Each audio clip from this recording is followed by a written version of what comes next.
Page number 857 उत्तर तंत्र 64वां अध्याय श्लोक 1-2।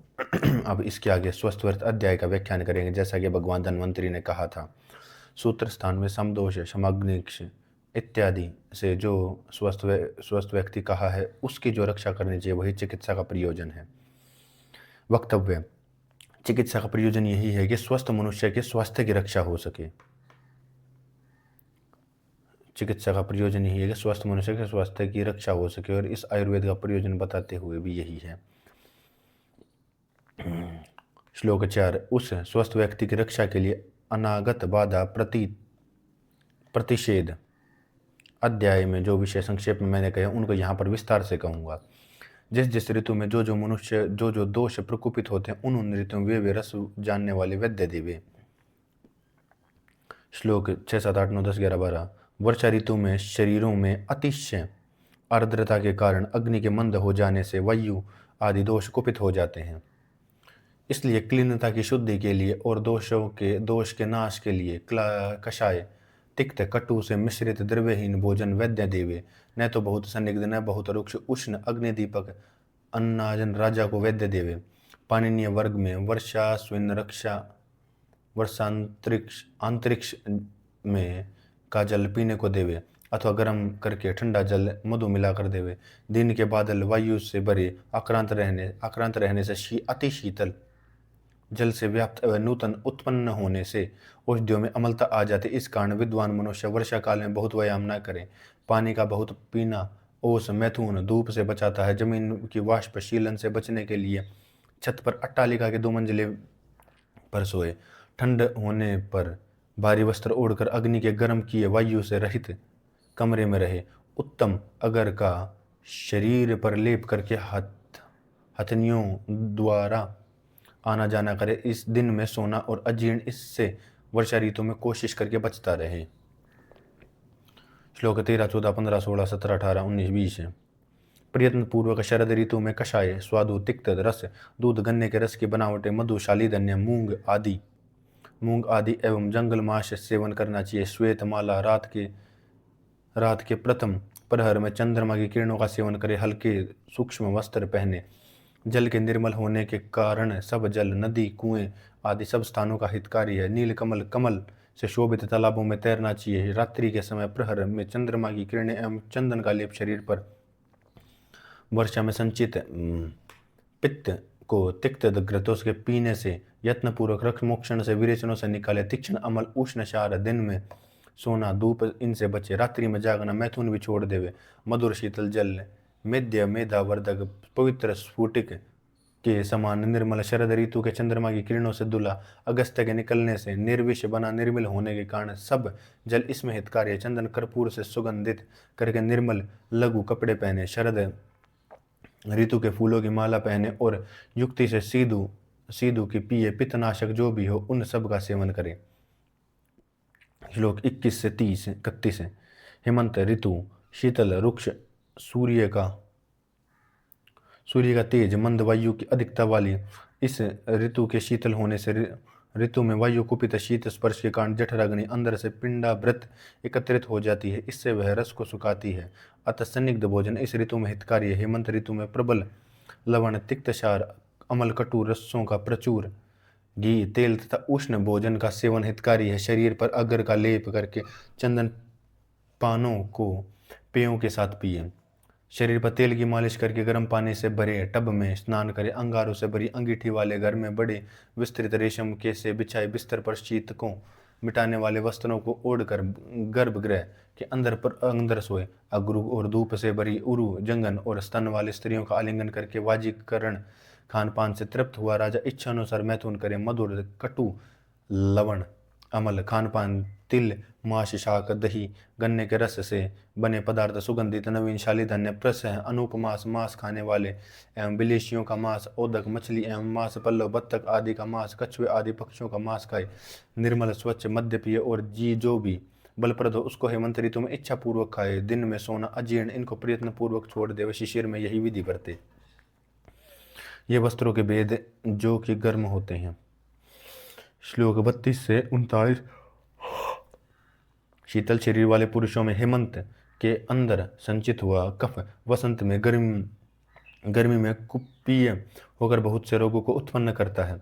इससे अमल, मधुर, सन्निग्ध, लवण और गुरु वस्तुओं का त्याग करे और वमन, विरेचन आदि कर्मों को करे। साठी अन्न जो ठंडे किए, मूंग, निवार, कोदा आदि को बटेर आदि विषीकर मांस रसों के साथ या मूंग, कुल्थी आदि के यूष के साथ देवे। वसंत में परवल, नीम, बैंगन, तिक्त वस्तुओं से भोजन करे।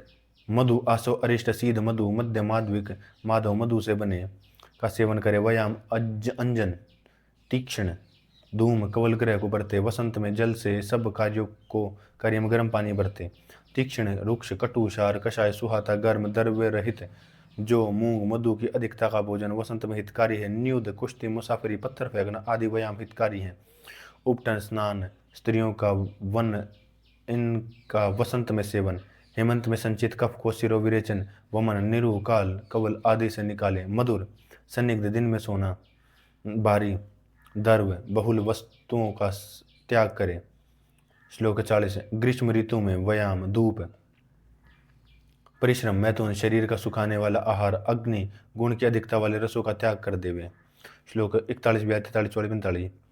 ग्रीष्म ऋतु में तालाब, नदियां, बावड़ी, सुंदरवन, उत्कृष्ट चंदन, नमल, कमल, नीलोफर की मालाएं, ताड़ के बने पंखों की वायु, शीतल पर हल्के पतले वस्त्रों का सेवन करे। शर्करा खांड से लिप्त सुगंधित शीतल पान को शरबतों का सेवन करे और शर्करा मिश्रित मंत्रों को पिए। शीतल ग्रतयुक्त मधुर एवं द्रव्य भोजन हितकारी है। गर्म किए दूध में शर्करा मिलाकर इससे रात्रि में भोजन करना उत्तम है। अट्टालिका की छतों पर बिछाए नूतन फलों से भरे बिस्तर, शरीर पर चंदन का लेप करके सुखदायक वायु का स्पर्श लेते हुए सोए। श्लोक 40 से 54। ग्रीष्म के बीत जाने पर प्रावर्ण काल में नित्य बाहरी 3 रसों का, मधुर, अमल, लवण का सेवन करे। दूध सुहाते हुए गर्म, मांस, तेल, घृत इनका सेवन करे। जो भी कोई द्रव्य ब्रहण एवं अभिसंधि हो उनका सेवन करे।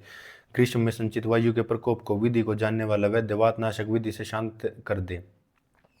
इस ऋतु में नदी का पानी, रुक्ष उष्ण हवाएं, पानी में गुले सत्तू, धूप, व्यायाम, दिन में सोना और मैथुन छोड़ दे। नूतन अन्न 1 साल से कम, रुक्ष शीतल अन्न, शीतल जल, सत्तू पानी में गुले छोड़ दे। जो गेहूं, पुराने साठी का सेवन, मकान के मध्य में वायु रहित स्थान पर अतिशय कोमल सैया पर सोए। वर्षा का जल विष वाले प्राणी के मूल, मलमूत्र, लाला, थूक आदि से मिला होने के कारण विष के समान होता है। प्रावर्ण ऋतु के विष से दूषित वायु से दूषित होने के कारण इस ऋतु में प्रत्येक कार्य में यह निंदित होता। प्रावर्ण ऋतु में चटनी आदि या मांस को खाकर युक्ति से पुरातन अरिष्ट, आसव, मरे को पिए। रात्रि में इनका परित्याग कर दे। निरु से, अनुवासन बस्ती से तथा दूसरी वातनाशक विधियों से कुपित वायु को शांत करे। वर्षा की ऋतुचर्या का सेवन करें। वक्तव्य, प्रावर्ण काल में वायु का संचय होता है। संचय काल में ही वायु को शांत करना चाहिए। इस विधि से जो मनुष्य प्रत्येक ऋतु में बरतता हुआ ऋतुजन्य भयानक रोगों से कभी आक्रांत नहीं होता। श्लोक 45 से 40। इसके आगे भोजन के 12 विभागों में कहेंगे। इनमें शीत, उष्ण, सन्निग्ध, रुक्ष, द्रव्य, शुष्क, एकालिक, द्विकालिक, औषध, मात्राहीन, दोष प्रशमन, वृद्धि के लिए कहेंगे। श्लोक 47। तृष्णा, गर्मी, मद, दाह से पीड़ित, रक्त, पित्त, विष के रोगी, मूर्छा पीड़ित, स्त्री संग से क्षीण पुरुषों की शीतल अन्न खान पान से चिकित्सा करे। श्लोक 48 से 58। कफवात से रोगों को आक्रांत विरेचन लिए स्नेह पाए।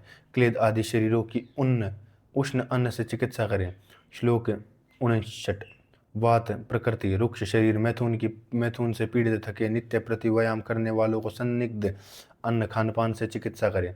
श्लोक 60। मेद से व्याप्त शरीर वालों की, सन्निग्ध एवं मेह रोगियों की, कफ से भरे शरीर वालों की रुक्ष अन्न से चिकित्सा करें। शुष्क शरीर वाले, पिपासा से पीड़ित, दुर्बल मनुष्यों की द्रव्य भोजनों से चिकित्सा करें। श्लोक 61। कुष्ठ आदि से सड़े शरीर वाले वर्ण रोगियों की, मेह रोगियों की शुष्क अन्न से चिकित्सा करें। क्लीन वर्णों में शुष्क अन्न दे भोजन देवे। क्लीन वर्णों में भोजन द्रव्य भी दे है। दुर्बल अग्नि को बढ़ाने के लिए एक समय भोजन देना चाहिए। समान अग्नि के लिए दोनों समय आहार देना उत्तम है। औषध से द्वेष रखने वालों को औषध से मिला अन्न देवे। श्लोक 63। मंदाग्नि और रोगी को मात्रा से कम आहार देवे। ऋतु के अनुसार दिया अन्न आहार दोष प्रशामक कहा जाता है। श्लोक 64। इसके उपरांत समान धातु व समदोष प्रकृति स्वस्थ पुरुषों के लिए शरीर के धारण के लिए अन्न देवे। इन 12 विभागों को इस प्रकार प्रयोग करें। श्लोक 65। इसके आगे 10 औषध कालों को कहेंगे। इनमें अभक्त, प्राभक्त, अधोभक्त, मध्योभक्त, अंतराभक्त, संभक्त, समादुग्ध, महुर, ग्रास, ग्रासांतर में ये 10 औषध काल में देने के समय है। इनमें जब केवल औषधि बरती जाती है तो उसको अभक्त कहते हैं। जैसे लंघन उपवास करते करते औषध दिखलाई जाती है। श्लोक 67। अन्न के बिना औषध अधिक शक्तिशाली होती है। अन्न के बिना औषध अधिक शक्तिशाली होती। इससे औषध बिना संशय के रोगों को शांत करे, परंतु इस प्रकार की औषध बालक, वृद्धा, स्त्री, कोमल प्रकृति के मनुष्य पीकर विशेष ग्लानि, बल, क्षय को प्राप्त होते हैं। विषय मंतव्य। इससे लाभ तो बहुत होता है, परंतु बाल आदि को उससे हानि होती है और उनकी लंघन निषेध है। इससे रोगियों को लघु भोजन के साथ औषध देना चाहिए। जो औषध भोजन से पूर्व दी जाती है उसका नाम प्रागभक्त है। श्लोक 69। इस प्रकार की औषध शीघ्र ही सुख पूर्वक पच जाती हैं, बल का नाश नहीं करती। अन्न से आवर्त होने के कारण मुख से वापस नहीं। भोजन से पूर्व सेवन की औषध वृद्ध, शिशु, डरपोक, कृष्ण स्त्रियों के लिए देनी चाहिए। जो औषध भोजन के पीछे दी जाती है उसका नाम अधोभक्त है। जो भोजन के बीच में दी जाती है उसका नाम मध्योभक्त है। श्लोक 72। औषध पीकर जो अन्न खाया जाता है वह शरीर के ऊर्ध्व भाग के बहुत से रोगों को नष्ट करके शरीर के ऊर्ध्व भाग में बल देता है। भोजन के बीच में पी हुई औषध न फैलने के स्वभाव के कारण कोष्ठ के रोगों को नष्ट करती है। श्लोक 73। पूर्व और अपर भोजनों के बीच में जो औषध पी जाती है, प्रातः और सायं भोजनों के बीच में, वह अंतराभक्त है। भोजन के साथ सिद्ध की हुई खाई हुई औषध संभक्त है। श्लोक 65। स्त्री, दुर्बल, औषध से द्वेष रखने वाले शिशु, वृद्ध, इनके लिए भोजन के साथ औषध देना सदा हितकारी है। इस प्रकार की दी हुई औषध हृदय के लिए प्रिय, मनोबल को देने वाली अग्नि दीपक सदा पथ्य है। श्लोक 76, 77। समादुग्ध। भोजन के आदि में और भोजन के अंत में जो औषधि दी जाती है वह समादुग्ध है। दोष के ऊपर, दोनों नीचे, दोनों ओर प्रसृत होने पर जो औषध भोजन के आदि और अंत में दिया जाता है उसे समादुग्ध कहते हैं। श्लोक 79। भोजन के साथ या भोजन के बिना जो औषध बार बार सेवन की जाती है उसका नाम महामद्यु है। श्वास में या काश के बहुत से वेगवान होने पर, हिचकी में, वमन में और औषध को बार बार देना चाहिए। कवल के साथ मलाई औषध, ग्रास औषध है। 2 ग्रासों कवलों के बीच में दी गई औषध ग्रासांतर औषध कही जाती है। श्लोक 82। दुर्बल अग्नियों में, ग्रासों में औषध देव। दीपन गुण एवं वाजिगण औषधियों को भी इसी रूप में देने का यत्न करे। वमन का कारक दुर्धूमों को ग्रास के बीच में देवे। ग्रास आदि रोगों में इष्ट गुण वाले प्रसिद्ध लेहों को ग्रासांतर में देवे। इस प्रकार ये 10 औषध काल हैं। श्लोक 84। आहार काल। मल मूत्र त्याग कर चुकने पर, इंद्रियों के निर्मल होने पर, हर शरीर में हल्कापन प्रतीत होने से, उद्गार के शुद्ध हो जाने पर, हृदय में निर्मलता से अपान वायु का अधवा प्रवाहन होता है। भोजन में रुचि होने पर, थकान मिट जाने पर, उदर में ढीलापन होने पर वैद्य को चाहिए कि समय पर आहार देवे, क्योंकि भोजन का सच्चा समय यही है।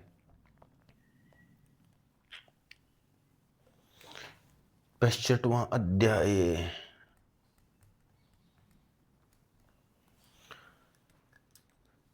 अध्याय। श्लोक 1-2। अब इसके आगे तंत्र युक्त अध्याय का व्याख्यान करेंगे। जैसा भगवान धन्वंतरि ने कहा था, तंत्र, तत्र, आयुर्वेद, ये सब शब्द तंत्र के पर्याय हैं। युक्ति, योजना, जोड़ना, तंत्र में लिखे गए वाक्यों के शब्दों को जोड़कर उचित करना, यह तंत्र युक्ति कहलाता। तंत्र युक्तियों के बिना वाक्यों का तात्पर्य नहीं निकाला जा सकता। सुश्रुत शास्त्र में 32 तंत्र युक्तियां हैं। अधिकरण, योग, पदार्थ, हेत्वार्थ, उद्देश्य, निर्देश, उपदेश, अपदेश, प्रदेश, अतिदेश, अपवर्ग, वाक्शेष, अर्थापत्ति, विपर्य, प्रसंग, एकांत, अनेकांत, पूर्व पक्ष, निर्णय, अनुमत, विधान, अनागत, वीक्षण, अतिक्रांतवेक्षण, संशय, व्याख्यान, स्वसंज्ञा, निर्वचन, निदर्शन, नियोग, विकल्प, समुच्चय और ऊहा, ये 32 तंत्र युक्तियां हैं। वक्तव्य अन्य शास्त्रों में 36 तंत्र युक्तियां मानी जाती हैं। श्लोक 4। इन तंत्र युक्तियों का क्या लाभ है? कहते हैं, असंबद्ध वाक्य का संबंध जोड़ना और छिपे हुए अर्थ को प्रकाशित करना इन तंत्र युक्तियों का प्रयोजन है। प्रयोजन, तंत्र युक्तियों की आवश्यकता होती है, अर्थात जो तंत्र युक्तियों को भली भांति नहीं जानता, वह शास्त्रों को पढ़ता हो, वह शास्त्र के अर्थों को नहीं समझ पाता। श्लोक 5-6। इस विषय में श्लोक भी है। तंत्र युक्तियों के द्वारा असद्दादियों से प्रयुक्त वाक्यों का प्रतिषेध किया जाता है तथा तंत्र युक्तियों से अपने वाक्य की सिद्धि भी की जाती है। स्पष्ट होने से जो विषय नहीं कहे जाते तथा जो अर्थ छिपे होने के कारण स्पष्ट नहीं है, जो विषय संक्षिप्त रूप में लेश मात्र कहे हैं, उनका भी स्पष्टीकरण तंत्र युक्तियों से होता है। श्लोक 7। जिस प्रकार की कमल वन के लिए, सूर्य घर के लिए दोष प्रकाश करने वाला होता, उसी प्रकार से तत्व को प्रकाशित करने के लिए, स्पष्ट करने के लिए युक्तियां हैं। श्लोक 8। इसमें जिस अर्थ विषय को लेकर कहा जाता है उसका नाम अधिकरण है, यथा रस का दोष को लेकर कहेंगे। श्लोक 9। इस वाक्य जोड़ा जाता है, यह योग गिलोय, नीम, हिंसा, हरड़, कुटज, पिपली, बला, अतिबला, देवदारू, इनसे सिद्ध किया जाता है। तेल पिए, यह गलगंड रोग में हितकारी, इसमें तेल सिद्ध पिए। इस प्रकार कहने की अपेक्षा सिद्ध किया, यह शब्द तीसरे पाद में दूरस्थ होने पर भी पद को मिलाकर करने का नाम योग है।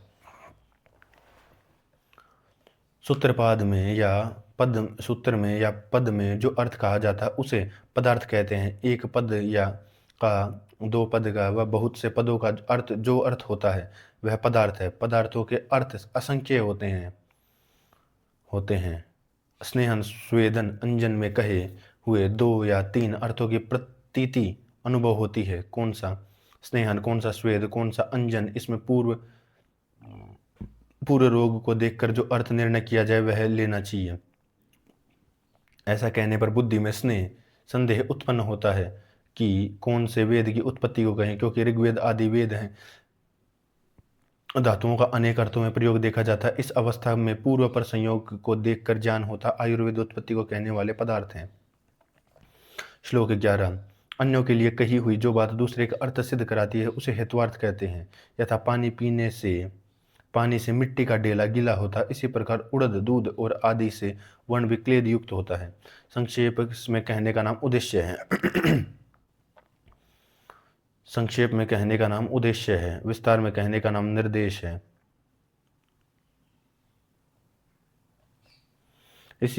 इस प्रकार से करे यह उपदेश, यथा रात में न जागे और दिन में न सोना छोड़ देवे। यथा रात में न जागे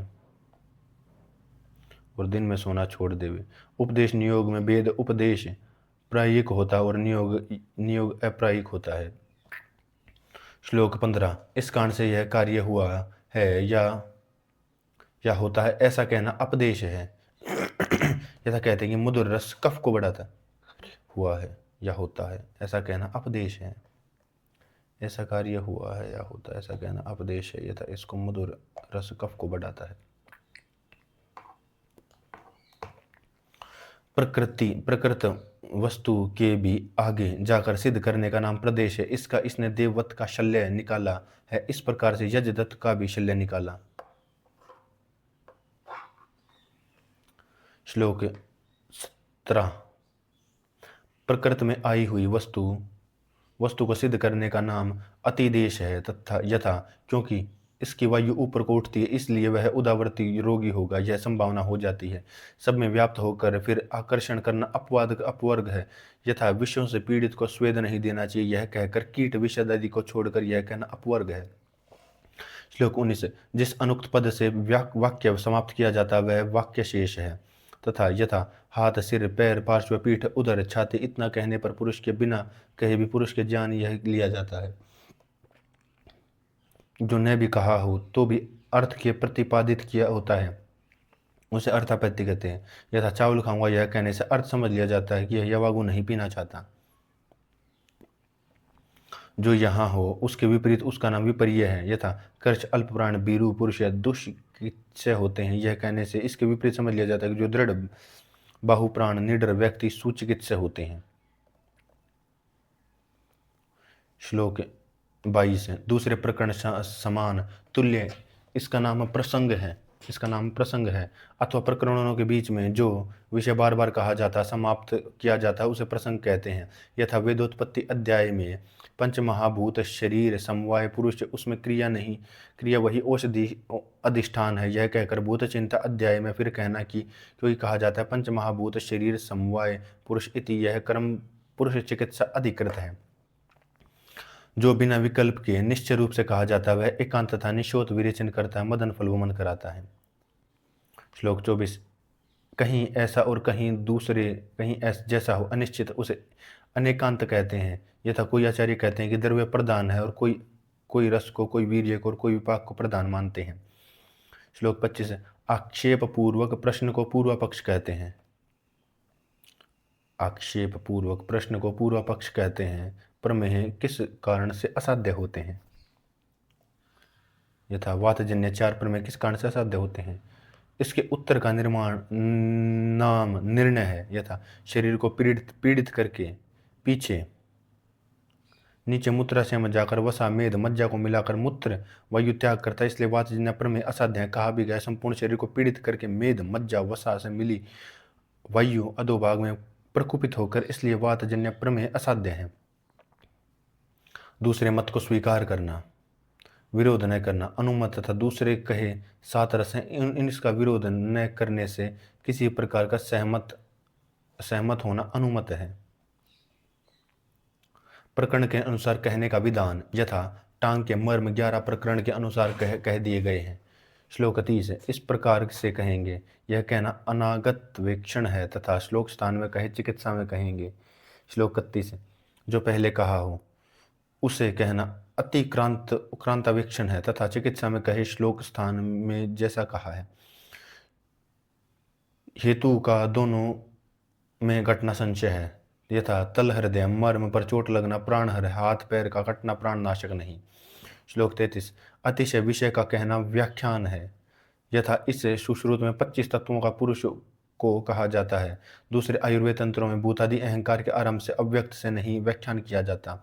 अन्य शास्त्रों के समान न होना स्वसंज्ञा है। अथवा यथा मिथुन में ग्रत और ग्रत का ग्रहण करना अथवा लोक प्रसिद्ध उदाहरण का नाम स्वर संज्ञा या महास्नेह है। श्लोक 35। निश्चित वचन का कहना निर्वाचन, और इसमें इस शास्त्र के आयु का ज्ञान रहता है। इस शास्त्र में आयु की प्राप्ति की जाती है, आयुर्वेद है। दृष्टांत देकर स्पष्ट करने का नाम निदर्शन है।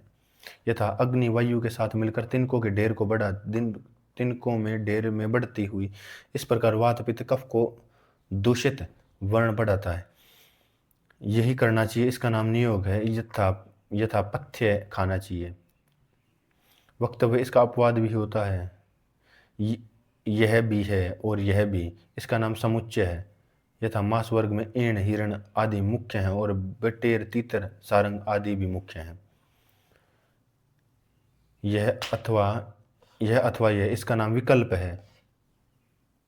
यह अथवा यह, इसका नाम विकल्प है। मांस रस के साथ भात घृत मिश्रित यवागु खाए।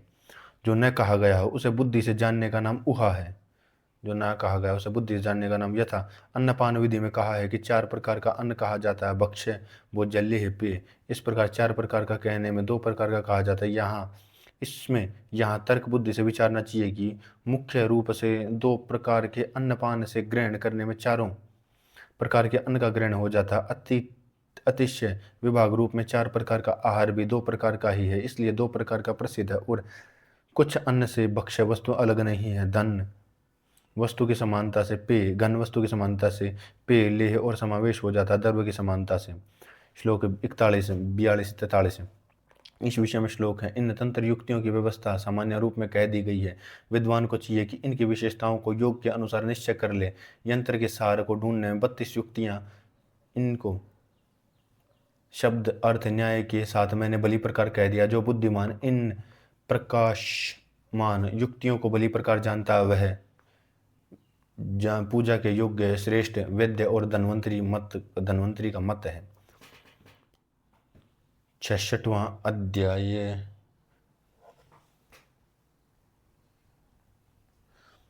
66वां अध्याय। श्लोक 1-2। अब इसके आगे दोष मेद विकल्प अध्याय का व्याख्यान करेंगे, जैसा कि भगवान धन्वंतरि ने कहा था। श्लोक 3।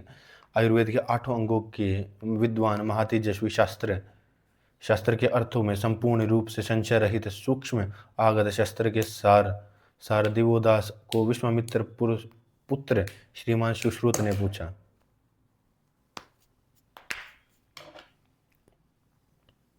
आयुर्वेद के 8 अंगों के विद्वान महातेजस्वी शास्त्र के अर्थों को संपूर्ण रूप से संशय रहित सूक्ष्म आगाध शास्त्र के देवदास को विश्वामित्र पुत्र श्रीमान सुश्रुत ने पूछा।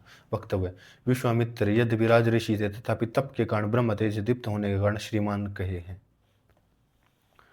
अपने रस भेद विकल्प में दोषों के जो 62 भेद गए थे, उनमें से कितने 1 वाले, कितने 2 वाले और कितने 3 वाले जानने चाहिए। प्रकृतिस्थ तथा विदग्ध अर्थात विकृत दोषों के जो 63 भेद कहे हैं, उनका विवरण इस अध्याय में किया गया है। जब दोष प्रकृतिस्थ रहते हैं तब स्वास्थ्य आरोग्य निरोगता बना रहता है, और जब विकृत हो जाते हैं तब विविध रोग उत्पन्न हो जाते हैं। श्लोक 5। सुश्रुत के इन वचनों को सुनकर संशय को नाश करने वाले महातपस्वी प्रसन्न आत्मा सुश्रुत के इन वचनों महातपस्वी प्रसन्न आत्मा नृपशार्दूल धन्वंतरि ने सुश्रुत के लिए यथारूप में कहा। पथ्य रसों से अविकृत हुए 3 दोषों सातों धातु मल और भूत मूत्र इस शरीर को धारण करते हैं। श्लोक 7-8। षोडश कला वाला पुरुष 11 11 प्राण 1120 रोग 573 द्रव्य के साथ विस्तार से कह दिए गए हैं। वक्तव्य। षोडश कला वाला पुरुष पंचमहाभूत 11 इंद्रियों से 16 विकार 11 प्राण अग्नि सोम वायु सत्व रज तम और 5 इंद्रियों 1120 रोग। इन रोगों का विस्तृत वर्णन श्लोकबद्ध करके डल्हन ने टीका में दिया है। चरक में 16 कला से इस वाक्य के षोडश गुण रोगी वैद्य परिचारक औषध इनके 16 गुण मानते हैं। इनके मत में कला शब्द गुणवाची है। श्लोक 3 4 5 और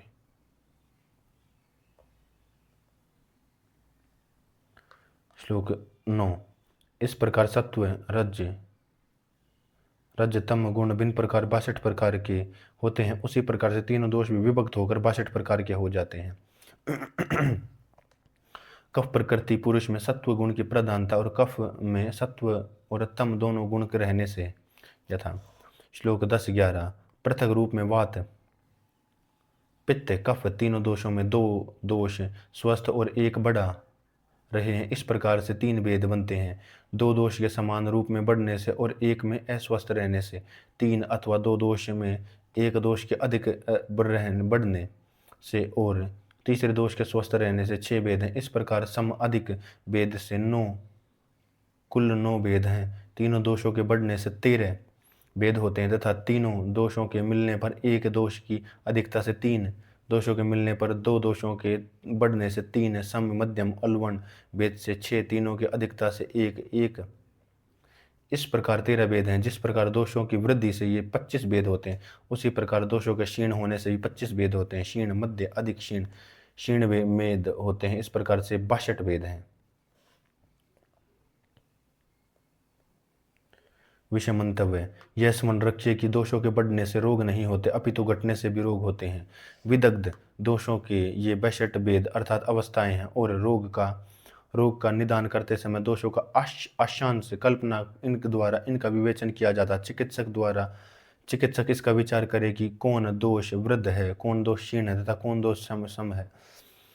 विषमावस्था दोषों की विषमावस्था रोग है, और दोष साम्य रोगता दोषों की समावस्था आरोग्यता स्वस्थ है। यह 62 भेद तो केवल परस्पर मिले हुए 3 दोषों के हैं, परंतु रस आदि धातुओं तथा मलों के साथ मिलकर जो इनके भेद हैं असंख्य हो जाते हैं।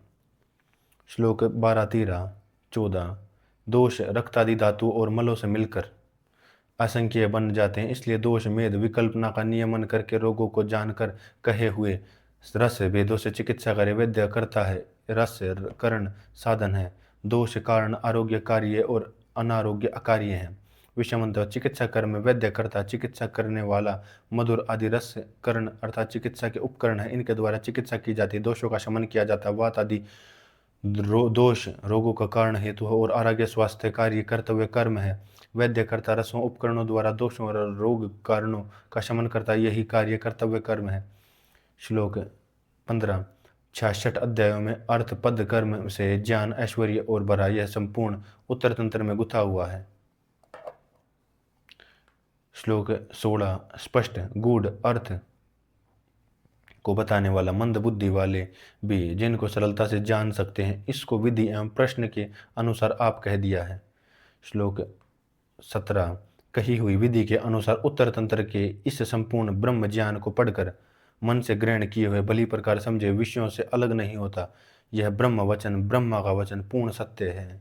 इसी सुश्रुत आयुर्वेद शास्त्रे उत्तर स्थानम समाप्त समाप्तम ग्रंथ है।